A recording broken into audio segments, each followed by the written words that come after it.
মামনি শোনো, তোমার সাথে কথা আছে। জি আসছি বাবা, কি বলবে বলো। হ্যাঁ বসো, বলছি। কখনো কোনো গরিব মানুষের সাথে কোনো ভালো ব্যবহার করবে না। কি জন্য বাবা? এর জন্য যে ওরা খুব খারাপ এবং লোভী। ওরা ঠিকভাবে কথাও বলতে পারে না। ওদের সাথে মিশবা না। ঠিক আছে বাবা, আজ থেকে কোনো ছোট লোকের সাথে মিশবো না। চাচা চাচা, আপনি আসেন তো, আমার বাবা অ্যাক্সিডেন্ট করে মারা গেছে। তোর বাবা মারা গেছে, তাই আমি কি করব? তোদের মতো ছোট লোকদের সাথে কোনো সম্পর্ক নেই।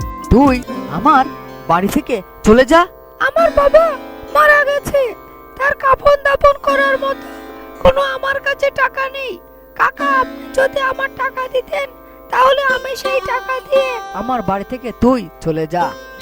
না মা, আমাদের মতো গরিবদের বাড়িতে আসবে না, কারণ আমাদের টাকা পয়সা নেই। তাই আমাকে ভিক্ষুক বলে বাড়ি থেকে বের করে দিয়েছে।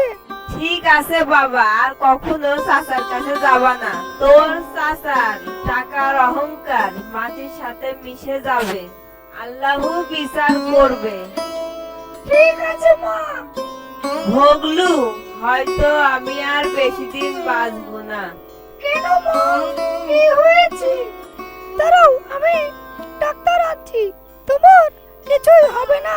না বাবা, ডাক্তার আনা লাগবে না। ডাক্তার সাহেব, আমার মায়ের কি হয়েছে? আলে বদলু দালাও, আমি আত্মি। আলে বগলু, তোমার মায়ের খুব কঠিন রোগ হয়েছে। তোমার মা আর বেশি দিন বাঁচবে না।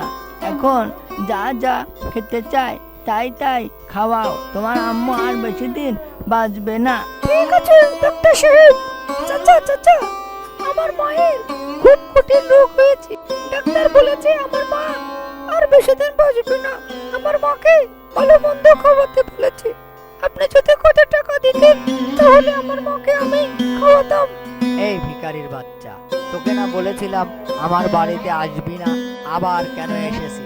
ঠিক আছে চাচা, আজকে আমি মনে কষ্ট নিয়ে বলছি, আল্লাহ একদিন আপনার অহংকার শেষ করে দেবে। বাবা, আমার খুব অসুখ হয়েছে। প্রয়োজন হলে আমার সব সম্পত্তি বিক্রি করে আমি তোকে সুস্থ করে তুলবো। আপনার পুষ্পর বাঁচার কোনো সম্ভাবনা নেই। ওকে আপনারা সবাই বাসায় নিয়ে যান। আমাদের ক্ষমা করবেন হে আল্লাহ। আমার এত টাকা পয়সা থাকা অবস্থায় আমার মেয়েকে বাঁচাতে পারলাম না। বাবা, আজ আমার মারা যাওয়ার জন্য তুমি দায়ী। আজ তুমি আমার কাছে কথা দাও, আর কখনো গরিব মানুষকে অবহেলা করবে না, আর কখনো টাকার অহংকার দেখাবে না। আমার চাচাতো ভাইদেরকে ছেলের মতো দেখবে। যে মামনি, এই যে তোমার হাতে কথা দিলাম, আমি এখন থেকে তাই করব।